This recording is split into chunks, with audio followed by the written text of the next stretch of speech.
Thanks everybody for coming. This is our very first Future of X panel. Our goal with Future of X is to explore the future of important areas in emerging technology that affect society and affect the world.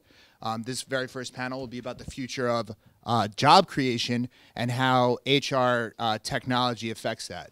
All of you in this room are experts in the field of HR tech as well, and building awesome apps in HR tech. So what we're going to do is we're going to have a little bit of intros here. The panel will talk for about 25 minutes, and then we'll open it up for questions from the audience for about another 20 minutes, and then have some networking before the 500 attendees that are slated to come in here at 6 p.m. arrive. Before we kick off the panel, I'd like to invite Daniel Tett from New Context to give a quick 30-second presentation about what they're doing in their new event series. So Daniel, come on up. Everybody please welcome Daniel Tett. Thank you so much. We're a startup as of about 3 months ago. We don't actually produce HR software, or not in the HR, but we are looking to hire people. We are at a booth here in the corner, so come by and check out our event. It's called SF Activate, and we're looking for people who are in the systems automation, cloud orchestration, and data assurance space. That's what the event is for. So come by and check us out, and we'd love to talk to you. Thank you.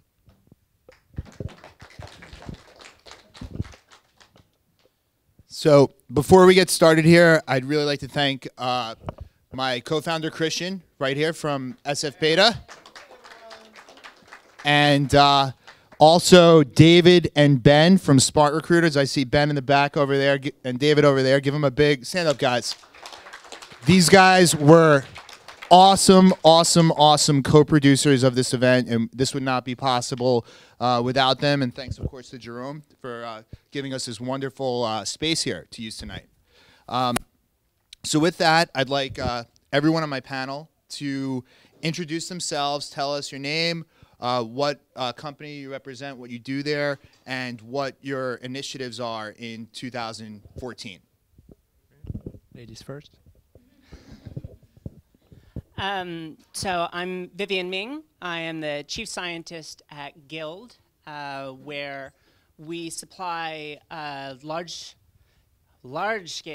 data products around finding the right developer for the techno-recruiting space. I also dabble in educational technology and neuroscience at places like UC Berkeley, and so I try to keep my options open all the time.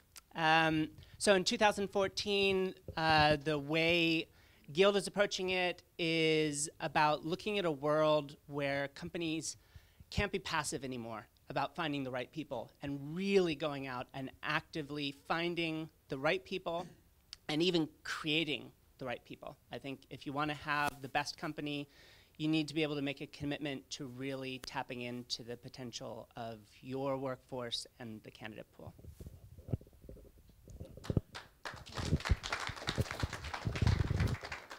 So I'm Parker Conrad. I'm co-founder of a company called Zenefits. And while everyone else on this panel does sort of like the very sexy, strategic, exciting parts of HR around like hiring and recruiting, we do all of the really boring stuff, which is nice because you don't have to. So we take care of all of the administrative work, paperwork, sort of compliance, connecting systems, doing stuff like that for sort of small and medium-sized businesses.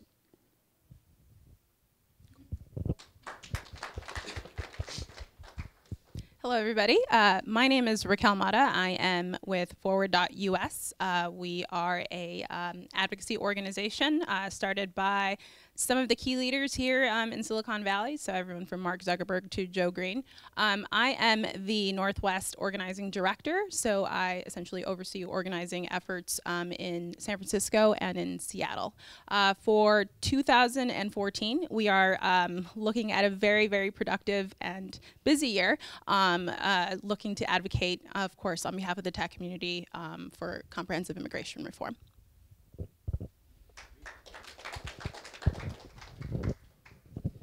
Hi everyone, my name is Jerome. I'm the founder and CEO of SmartRecruiters. Welcome to our office. We think the recruiting market, the labor market is broken, and we're trying to fix it. So we're building the next generation of recruiting technology to help people connect with jobs and company with people. We think we could be doing, as an economy, as a society, we could be doing a much, much better jobs at matching jobs and people.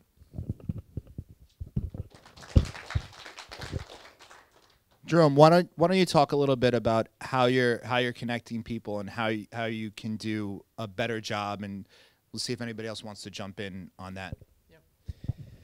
Yeah. So when people talk about how recruiting sucks and it's so hard to find people and so on, which we all complain about, and whenever you see a job being open in a company, people go, "Oh shit, we need to hire someone," right? Where it should be the opposite. It should be like, "Oh great, we're gonna find somebody fantastic," and look at it as an opportunity rather than as a threat. When people talk about recruiting and issues in recruiting, then the next thing you hear is, "Oh, software developers are so hard to find," right? And so for this kind of position, it's really hard to find. But the harsh reality is that, what's really, really hard to find? A good sales guy, a good driver, a good janitor. Any kind of job actually is pretty hard to find. There's so many jobs in our economy, so many individual set of skills and so many individual jobs that actually our labor market has grown to a point where it's completely dysfunctional. And so we're looking at an economic recovery now that looks like we have 4 million open jobs in the US. And that's up from 2 million 4 years ago. So the economy is actually not producing jobs, it's producing job openings, right? And so we could keep piling job openings, right? But as long as we are unable to put people into those jobs easily, that doesn't work. And so for me, the future of job creation is really about how do you make hiring easy for businesses, right? How do you make it easy for any business to actually source, engage, and hire talent? And I think through technology, we really have a role to play in building a better future, a better labor market.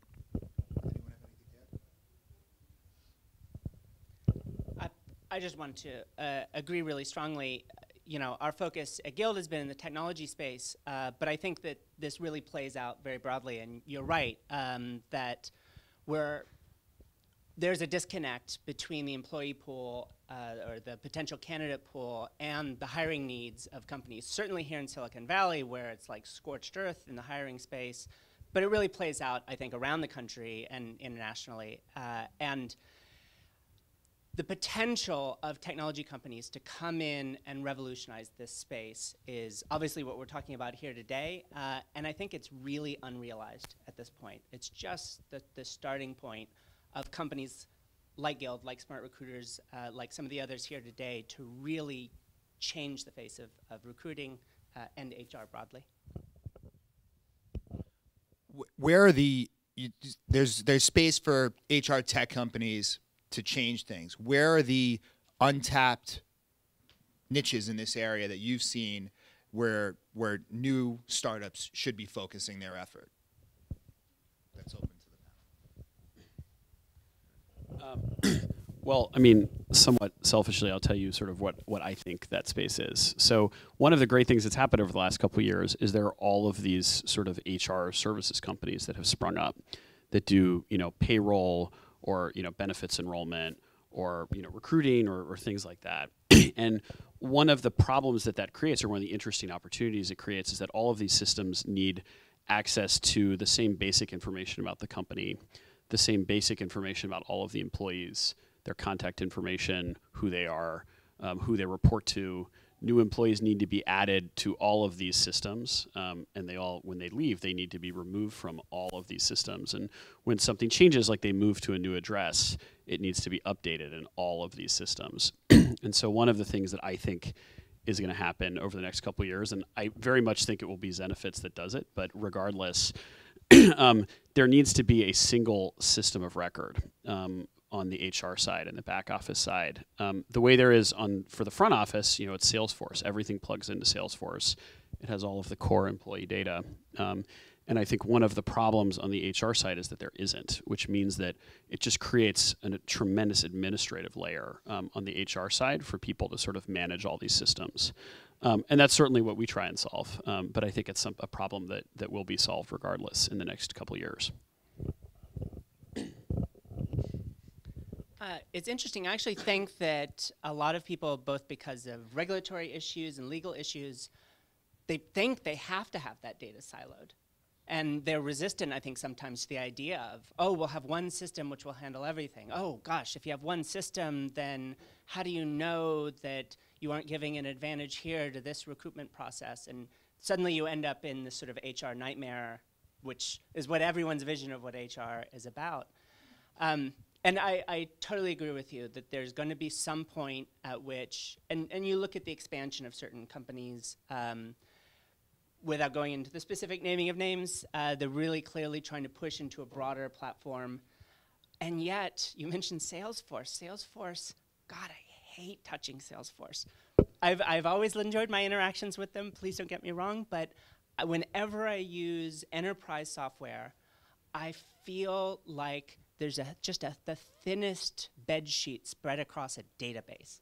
I mean, I feel every rock and lump of that database. None of the really cool technology that I saw here tonight, very sort of new and startup driven and really feels like consumer software. It just isn't there in the enterprise world, certainly not in the HR enterprise world. And I think that sounds small. Change that experience, and I think right there is a big change in HR technology.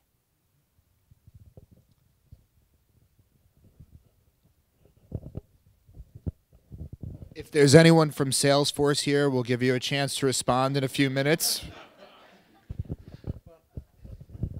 I think Vivian brings a good point, right? And to Salesforce credit, they were invented before consumer software existed, right? And I think that goes with a trend that we have only just started to feel, which is that the tolerance of people to crappy software is just going down very, very, very, very fast, right? And we all are consumers here. And we all interface with old school enterprise software, but not for long anymore. And so this consumerization of enterprise software, which led the bring your own device in the office, and it's now bring your own software. And we at SmartRecruiters have this is our strategy. I mean, the whole company is built on this, right? We delight the hiring manager. We don't go and talk to recruiter, HR, or CEO and say, sign up and do something. We just grab a hiring manager or recruiter and make their life so easy, make it so delightful for them, and then we grow from within, right? And I think more and more companies have this approach, and that means that we are contributing to promote a connected world in which things can be done in a far more effective way than they have in the past. And I think if I have to make one prediction for 2014 and forward as to how this world of job creation evolves, is we are all connected in this room, right? I don't think there's anyone in this room that's more than 3 degrees away from me, right? We would agree to that. And so if you think of my network, and then you think of, you add to that the network of David, and then the network of John, and the network of Ben, and of the rest of the SmartRecruiters employees, we have 50 people collectively. I think we're already connected to every single person we will hire in the next 5 years, right? We're already connected, so there's there's just one question: how do you leverage this connection to engage, build up a conversation, and ultimately hire that person, identify that person, right? So I think recruiting in the social web is a very, very different world than the one we know. And it doesn't have a resume. It doesn't have an application form. It doesn't have an applicant tracking. It doesn't have notions of you're rejected.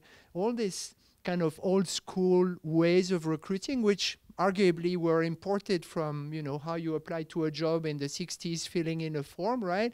And then the internet appeared and we put in those forms online. We called it applicant tracking system. Some legal regulations came on top, and that's the state of the market.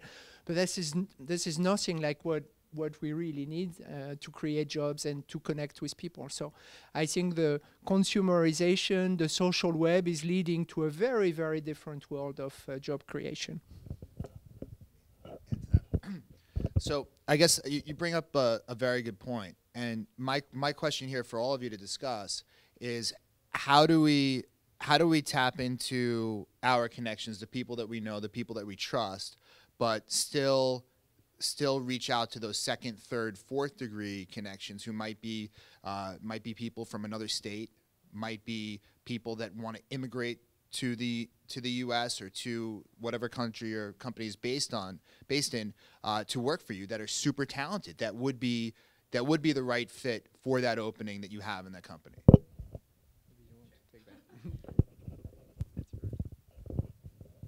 To answer that question, I mean, I'm coming from, of course, the legislative approach here, and so we basically I myself have come across, you know, several HR professionals and just entrepreneurs, everybody in the broader tech community who have expressed their concerns and their frustrations around recruitment, around hiring, you know, folks from overseas. And for us, of course, that is a strong issue. It's a very important issue that we want to address. And we realize that it is virtually impossible with our existing immigration system to allow those who are talented to basically work here or start their companies here.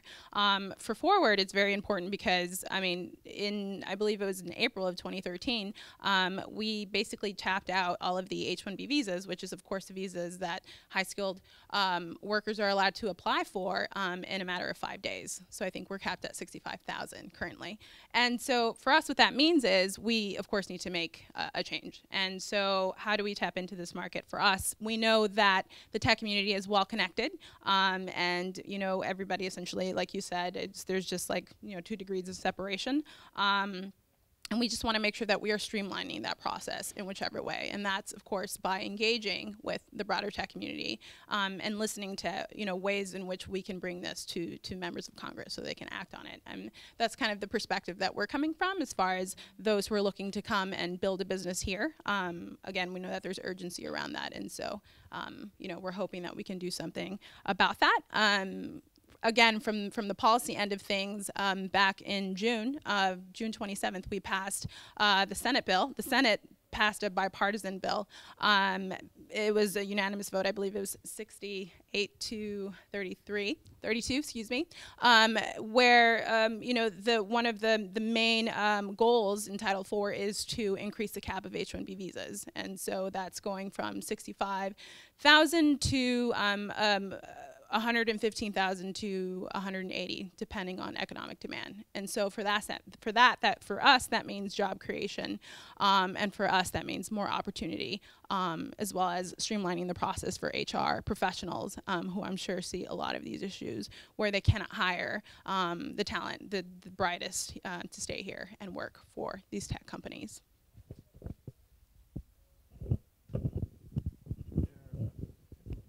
So one thing that I think regulations or the lack thereof could help us is when you think about the recruiting process, it is very, very regulated, right? And it's a complex issue because sure, you don't want to discriminate people. Mostly that's kind of the main problem in recruiting. Why didn't you get the job? And so over the years, we've added, you know, protected class and processes and so on to a point where it's kind of ridiculous, right? So we have most companies operating a process that doesn't work for them, doesn't work for the candidate, isn't really helping out, but it's forced upon by diversity and by regulation, and in particular by EU regulations. Now the question becomes, if we live in a more transparent world, does this drive good practices? So does transparency drive good practice, so less discrimination? Or does transparency drive bad practice, like, oh, I don't like how this person looks, I'm not going to invite them for an interview, right? And whether we agree or not, the reality is we live in a transparent world, right? And so right now we are sort of in between, where everybody has a boring process on a spreadsheet, which is the official thing, and then they have the social network, and they can check out their candidates, and they have the transparent world. So one question I would have is, do you think that regulations can and should evolve to make hiring easier, faster, more social, or do you think protection is important? Whoever wants to speak that. That's an interesting question. So one thing that we found in doing an analysis of our data, so we have a database of about 7 million developers, and to avoid some of the issues that you implied, like, you know, let's be blunt, if you want to get a job at Dropbox, you're better off having been born in San Francisco than St. Louis. Well, how completely arbitrary is that? There's no great developers in St. Louis? No, of course there are, but if you live in San Francisco, it's more likely your social network connects with people that happen to work in San Francisco, including the employees of Dropbox. That's completely, forget Kinshasa, but we shouldn't. Just here, we see this effect. Clearly being able to recruit on recommendation is a powerful tool. It is successful. Everyone knows that it works. But there was a great article very recently in Harvard Business Review, and there's a ton of research around this, that those sorts of recruiting tools essentially enforce a certain status quo, right? There's a certain set of employees at a company. You hire the people that they know, you end up with similar types of employees in your company. And it leaves out a large segment of the workforce, not because anyone's being discriminatory or making bad decisions. Actually, they're making good short-term decisions. They're finding great talent. But long-term, for us at a national level or at a regional level, we aren't really making the most of our workforce. We're leaving out a whole slew of people that could be great. So when we look at the 7 million people in Guild's database, and we go through algorithmically and actually rank them by assessing their code and looking at other signals we collect from 100 different sites online, we ideally want to be able to say this person is the right person for your job. Doesn't matter what their educational background is, doesn't matter where they worked, it doesn't matter where they're from. This is the right person for the job right now. Now, maybe it's a bit ideal to think that we'll actually make the perfect recommendation in every case. But what we found is, we look at the top-ranked people in our algorithm set, and for all the ones that have amazing credentials, and the classic credentials that a lot of us look for, they went to Stanford, they worked 5 years at Google, what have you, there are 10 to 100 times as many people that we rank just as highly that don't have the same traction getting jobs in the workforce. And then that's ignoring, again, all of these people from someplace else that don't have any access to this sort of hiring process, the hiring pool. And it's difficult because we're doing the right thing. Using this sort of technology is the right decision, and yet we're shortchanging ourselves in the long run. And then there's a tension between whether we rely on legislative solutions or we're totally rely on transparency. I like to think some of the tools that people are showing here tonight are showing the power of transparency. But I do think that there's a role for this and a real role for us you don't have to think of it as government intervention if you don't want to. Just for us to collectively think, if San Francisco, if the Bay Area wants to remain the tech hub that it is, what do we need to do as a group to make certain that we actually have the best workforce in the world going forward? So I have one question on ranking, one on transparency for you guys, and then I want to ask some more questions about big data that you've all know, that stuff you found from big data in 2013, what trends you've seen, and then we'll start offering questions to the audience. So if you guys have some questions like bubbling in your mind, I'll send Christian around with the microphone. You can raise your hand, and we'll probably have time for about 5 questions. Just make sure that your question ends in the form of a question, that it's not just a statement. And you can introduce yourself, you can introduce your company, give yourself a little plug, but make sure you got a question. So let's see, my question on ranking is, Microsoft, I believe it was, recently eliminated their very controversial internal ranking system. Is that good or bad, or what can companies do now using technology to rank their employees in some sort of way so they know who to promote from within?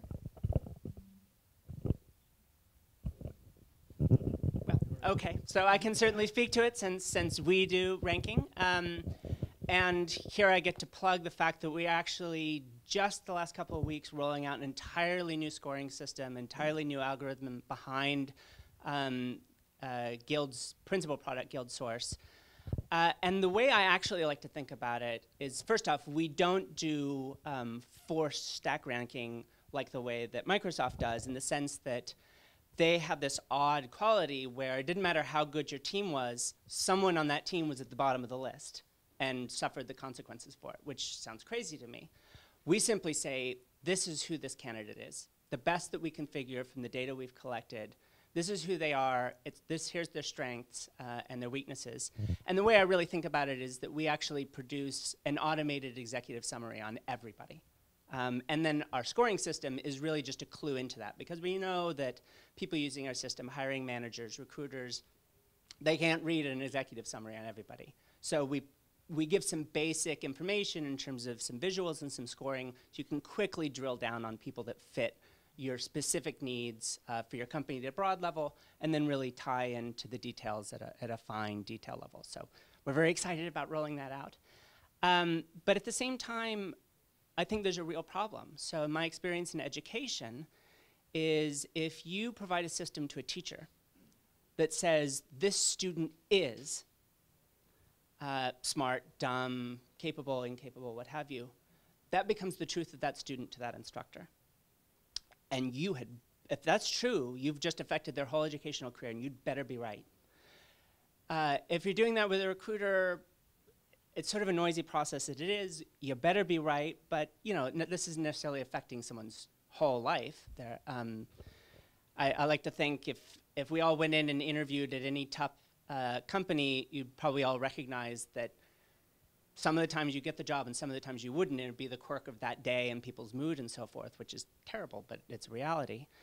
But instead, when we start talking internally with companies and providing this sort of feedback, which is a domain that I think really needs it, then you've got to be right. You can't be playing around with people's lives when you don't have a really robust and reliable statement about who they are, because as soon as you say it, their boss is going to believe it. And so that's a responsibility that we have to own and get right. Yeah, just to add to this, I think social is giving us a good ranking mechanism. I think increasingly social proof, whether it's social endorsements or just a social filter on performance or on data. In the same way that the news that appear in your LinkedIn newsfeed is more likely to be relevant to you just because it's shared by people that you're connected with, right? So it provides a natural filter on an ocean of news items. In the same way, I think we will learn to use the social web and social connections as a way to better focus on the right performers internally, and that's the whole social performance market, which is really emerging fast, and as a way to discover and endorse candidates in recruiting. So this question is about transparency. Now, I don't know if this is still a practice, but I was reading last year that a lot of hiring managers were asking for Facebook passwords, LinkedIn passwords to kind of really see the dirt that their candidates were getting into. Is there some tech that can give people access to this without, you know, violating privacy? Should they be violating privacy? What do you guys think? I think it's a shame, and I'll let someone else answer. Anybody want to touch that? Go for it. Yeah, I'll go for it. Yeah, it's a shame, right? I think on one hand, we all live a public life, right? There's nothing you can do about it. And if you were secretly attending this session, it's too late because you're probably already on Twitter on some picture, and someone might recognize you, and that's just the way it is, right? So we're all living a public life. But at the same time, we all have a privacy as well. I think we're getting better at managing this public-private sense. Most of us here are in a transition generation, right? So we were born, it wasn't there, and now it's here, and we're like, oh, okay, how to manage that? But one generation after us, and they're pretty comfortable with, yeah, this is my public Instagram account, and this is my private Instagram account, and I think we will learn how to deal with this transparency. In matters of recruiting, I think it is great practice to go and check out the LinkedIn profile, the Twitter feed, the blog, the Facebook page, or whatever of your candidate, whatever they have chosen to make public, and it gets you to know the person better. Asking them for their password, it's like, why not visit their house? And it's just sucks, right? Agreed here. Anybody else? Sure. So I came to Guild out of the edtech space, and the goal of my company there was and continues to be, can I look at a student's entire educational career to answer one single question? Do they understand this concept? And of course, you want to ask that question over and over again. If you get it all right, why ever give that student a test? But you do it by bringing to bear all of that data that you can collect on that student. I don't care if they got a question wrong 3 weeks ago. I care about whether they understand the concept right now. Very competency-based focus. And I brought that same philosophy to Guild. I don't care if there's a picture of you with a lampshade on your head, but let me see your entire professional career so that we can help find what it is that will potentially make you a great candidate. And that right place for you, right? It may sound very crass, but we've got this big database full of developers, and much like someone selling widgets, if we're really only selling fewer than 1% of them, then that doesn't do us much good. I want to sell all 7 million. I want every one of them to get a job out of our system. Sometimes that's a hard sell, but there's got to be something about that person that's worth saying, and that comes out of seeing the whole picture. Comes out of having a real transparent representation of who they are.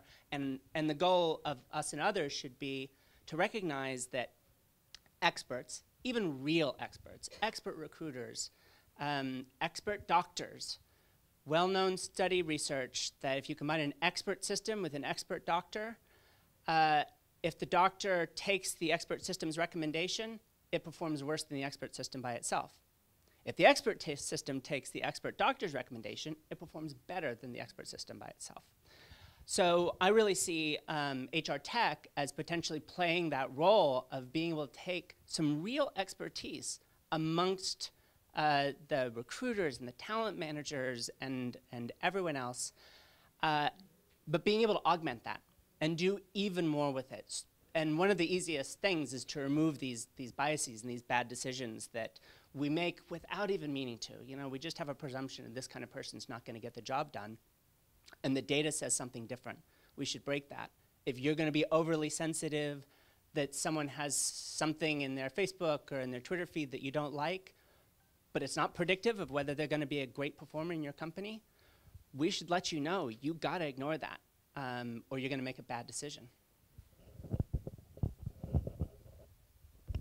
So one more question before we get to data, and that's you know, you guys are all furthering the future of job creation and the future of HR tech with your roles in your companies.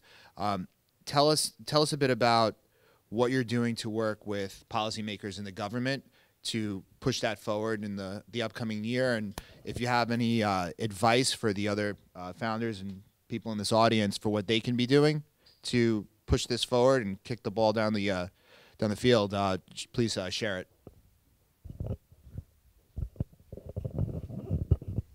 I'll start. So forward, of course, like as I mentioned, our primary goal is to connect the tech community to members of Congress. Not too long ago, we actually had a national event, a DC fly-in, where we flew in 80 of our supporters, who were all CEOs, entrepreneurs of tech companies, to meet with their members of Congress and to basically stress to them the importance of immigration reform and how their companies are suffering because of it, because of talent lost. So for us, it's very important to engage the broader tech community, to engage you as founders, as CEOs, those who are actually starting businesses here in the U.S. and bringing revenue to the members of Congress, their districts, essentially, and as a constituent, let them know that it's important for them to address this issue. So that's one thing that we're doing from our end. In terms of how it looks for us in 2014 as an organization, the mobilization component is something that we do on the field with the broader tech community. But in addition to that, we, of course, are educating the tech community as far as what the bill looks like, how it directly impacts them, what we're looking at in the future in terms of our chances based on what we know. Our predictions, essentially, of what immigration reform is really going to look like and how that impacts everyone. We know that we suffer in terms of competing globally because we are turning away a lot of this talent, so to speak, and in turn, Silicon Valley is suffering. Everybody wants to come here, but they can't start their businesses here. So we're seeing a jump in other countries such as Chile and China and Singapore, who are and Canada, who are offering services, incentives to entrepreneurs to start their businesses there. And so we want that to change, of course, because we know that if we are, in fact, to pass comprehensive immigration reform, that we will see a huge jump in terms of tax revenue, of course, and just over the course of 10 years, we're looking at a jump of about, I believe, $16 billion. So for us, it's important to address the issue legislatively because, it does affect our economy, and we want policymakers to know that. And the only way that we can actually do that is if we engage the tech community to be that voice, and we set out the platform for the tech community to do that.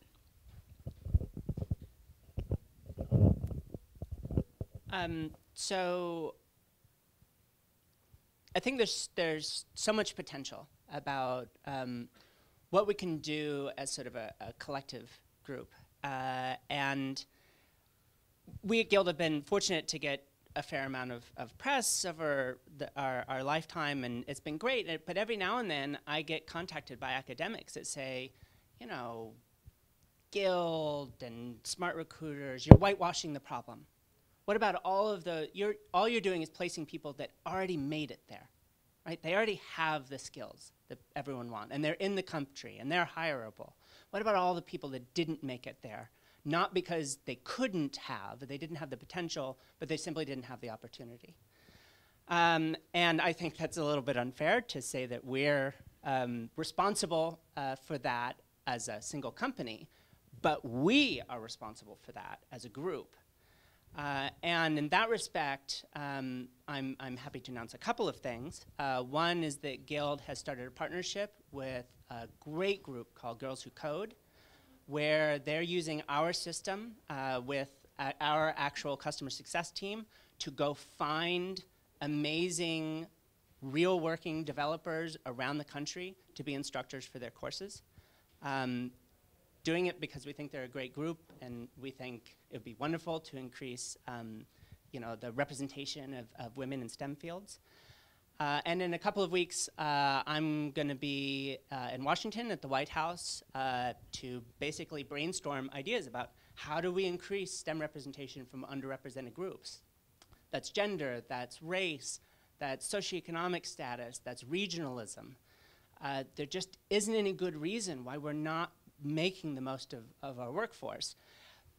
These aren't things that turn into products overnight, and so maybe there isn't an amazing new tool that our customers will be making use of tomorrow, but there's a responsibility from the insights that we're able to gain from our data, from the partners that we have a chance to work with, to really bring some expertise to bear and inform the White House, and it would be great, the legislature and so forth, on where we should be going, where we should be thinking 5 years from now or 20 years from now. Yeah, 99% of our customers, of our 60,000 customers, are outside the Silicon Valley. And don't think that because you're not a hot startup in Palo Alto, hiring is easy, right? It's not true. It's really not true. You are, I don't know, I was talking, one of our customer is called Windows Energy One, right? And they're based out of Texas. And they are looking to expand because they have a good business, right? And they just cannot find salespeople. So here you have an entrepreneur who is a company with 50 people, and they want to hire another salesperson to conquer another market, and they're like, it's so hard to find good people, right? So if you are a small business in America today, and small businesses are the ones who create jobs, not the big ones.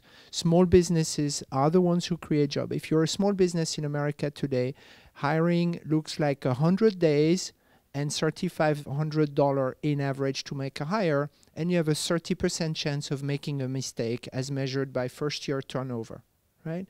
So if you're a business owner, what do, right? Well, you're going to create a job if really, really you have no choice, right? Because if you can avoid that mountain, you're like, do we really need to hire this person? And I think this is the one thing that, as a community in HR Tech, the one thing that we can do and we can change is make hiring easy. Give this entrepreneur the talent they need to grow their business and create more jobs. 4 million open jobs in the US today. It's a shame. Yeah, no, absolutely. I'm in total agreement with that. For us specifically, going to look at our Senate bill that passed, we are actually helping, or the legislature is actually trying to streamline this process, as mentioned, so allow entrepreneurs again to hire this talent. And so currently the U.S. doesn't have a visa for entrepreneurs, so no visa for for those who are looking to actually start a business here. And so through the bill that passed, we're looking at 2 forms of visas, new visas that were introduced in April. So that's the X visa for entrepreneurs who would like to again start a business here, and then also we're looking at the EB-1, I believe, which is a visa that allows those to seek legal permanent residency. And so with these options, we feel like this problem, this disconnect may be able to, to fix the problem, or if not fix, streamline, as I mentioned. So for us, it is very important to address these issues and also address the concerns of entrepreneurs, again, through the policy end. But I just wanted to piggyback on that comment.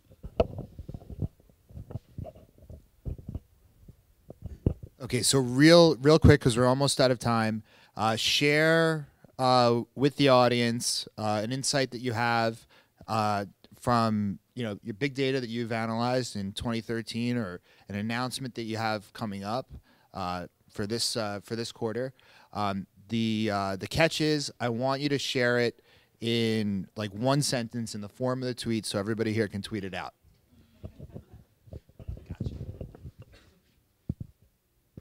140 characters. 140. Right. Come on, we think that way now. God, I hope not. I think we do, actually. It's our phone. So 300,000 jobs created in the last 2 years. The average number of candidates per job across all industries is,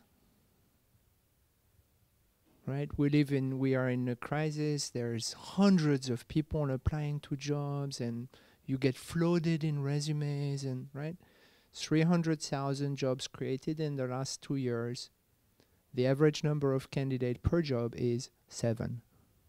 And that is not enough to hire someone. I've done such a lot of talking. Why don't you come back to me? Let's see. We actually do very little with big data, so I'm not sure that I'm like totally the right person to talk about big data with respect to hiring, because most of our stuff takes place after you've hired someone. But I'll. Same here. I mean, for us, God, I'm trying to think exciting things that are happening. Again, speaking from the legislative end, immigration reform looks very promising. We have an open window this spring. The House has passed several bills through conference, through their committees, and so we are very confident, and as an organization are going to do everything we can to ensure that this passes. So for us, that means pushing members of Congress again to make this an issue for everybody, for the country, and to again make it a reality. Okay, so I'll come back, and being inside the company is, I mean, the talent management, I think, and getting the most out of your current employees is huge, and in some ways overlooked, because we do talk about the sexiness of recruiting and the cost that goes into recruiting, but turnover and everything is terrible. So I think one of the trends for this coming year and going forward is measurable results. It's not going to be enough for us to make you feel like you've made your job easier. It's going to be that you are going to see changes in the bottom line. Your workforce is more productive, your recruiting team is more successful. You're truly building a better company. For all of us to claim that we've had an effect beyond simply shifting you from one vendor to another, measurable results is where we're headed. Good. All right. This is awkward. All right. So none of us had a Michael Bay moment up here so far. So I think we all deserve a round of applause for that. With that, I think we have time for maybe one question. I know you guys are probably eager to get out there to all the attendees. I hear some rustling and bustling out there. Christian, do you want to pass the mic? But before we do that, maybe thank our sponsors for the event. So we've had an amazing group of sponsors who helped put this event together. SmartRecruiters, of course, who bought into the idea many, many months ago when we were having coffee in that room right over there, talking about how we could work together for 2014. Guild, New Context, Rockham Recruiting, a lot of, in addition to a number of community partners, including RiseSmart. So we're just hugely grateful for all of the people who've come out today, whether it's demos or attendees or sponsors, to talk about the future of HR and hopefully change it for the better. And we have time for a really good question. Who has the best one? Okay, he nodded, so. So I'm Ted Summey, founder of Discoverly. I worked at Salesforce for 5 years before doing a startup. And one of the things that I found at Salesforce, and I take no offense to the comments, one of the things that I noticed when I was at Salesforce is that they had a lot of foreign talent.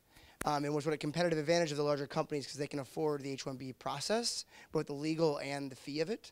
And I guess the question is there any process on the legal side to make H-1Bs more accessible, both from a litigation, from like a legislative perspective, like legal fees, as well as the actual cost of the H-1B visa?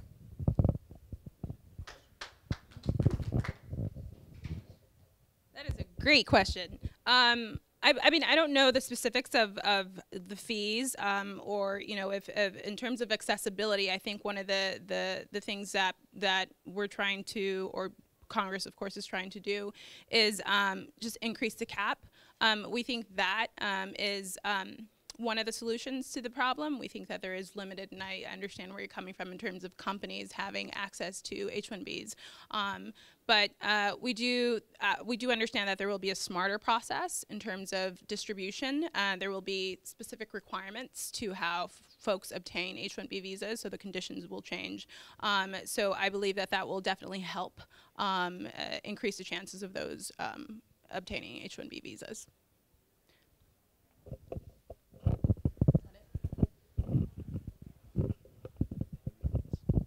With that, I'd like to thank SmartRecruiters again and our wonderful panel here today.